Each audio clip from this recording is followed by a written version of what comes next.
आगरा शहर में राजन अपने पिता के साथ बड़ी खुशी खुशी रहता था। पिता पुत्र में आपस में बहुत प्रेम था। राजन जो भी चीज मांगता उसके पिता उसे खुशी खुशी दिला देते थे।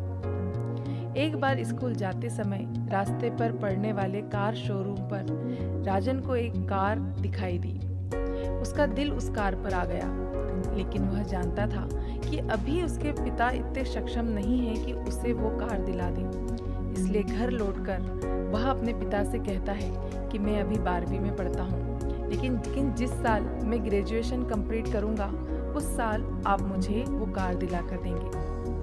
पिता भी हामी में सर हिला देते हैं और आखिरकार ग्रेजुएशन वाला दिन भी आ जाता है।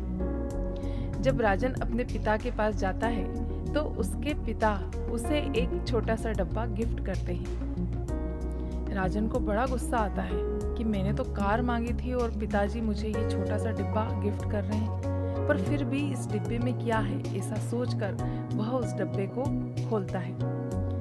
उसमें एक गीता लाल कपड़े में लपेटी हुई रहती है, जिसे देखकर राजन को बहुत गुस्सा आता है और वह गीता को वहीं पर ही छोड़कर अपने पिता से कहता है कि मैंने आपसे कार मांगी, उसके लिए मैंने आपको इतना समय दिया, फिर भी आप मुझे कार नहीं दिला सकते, और वह घर छोड़कर चले जाता है। पिता को बड़ा दुख होता है। पिता सोचते हैं कि इतनी सी बात पर बेटा उन्हें छोड़कर चले गया, और उनका दिल टूट जाता है। राजन थोड़े समय में अपना बिजनेस सेटअप कर लेता है और घर लौटकर नहीं आता है। वो वहीं पर ही शादी कर लेता है। उसके 2 बच्चे भी होते हैं। वह खुशी खुशी अपना जीवन जीता है, किंतु मन में एक कसक सी उठती रहती है कि वह किस बात पर अपने पिता को छोड़ आया। उसे उसके पिता की रह रहकर याद सताती है, परंतु उसका झूठा अहंकार उसे कभी भी पिता के पास लौटने नहीं देता है और उसके मन में वो कसक सी बनी रहती है।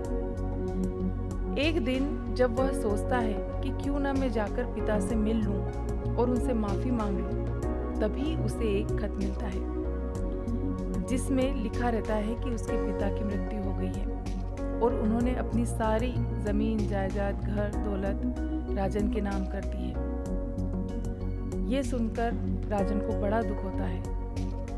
वो फिर पिता के घर जाता है। जब वह पिता के घर पहुंचता है तो उसे टेबल पर वही गीता दिखाई देती है। वह गीता उठाता है और उसे खोलता है तो उसके पहले पन्ने पर उसके पिता ने अपने हाथों से लिखा होता है कि बेटा, मैं तुम्हारी हर ख्वाहिशें अपने आप को बेचकर भी पूरा करूंगा, लेकिन तुम सपने बहुत ऊंचे देखना। ये देखकर राजन के आंखों से आंसू बहने लगते हैं और वो थोड़ा सा लड़खड़ाता है। तभी गीता में से एक चाबी गिरती है जिस पर उसकी ग्रेजुएशन वाली डेट डली रहती है और कॉन्ग्रेचुलेशंस लिखा रहता है। अब तो राजन की आंखें ही नहीं, उसकी आत्मा तक रोती है। दोस्तों, कभी भी आवेश में आकर हमें कोई भी कदम नहीं उठाना चाहिए।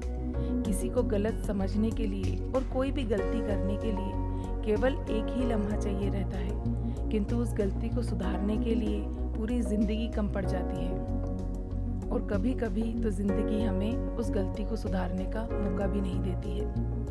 कहानी अगर पसंद आई हो तो प्लीज़ इसे लाइक शेयर करना ना भूलें, और अगर अभी तक चैनल को सब्सक्राइब नहीं किया है तो तुरंत कर लीजिए।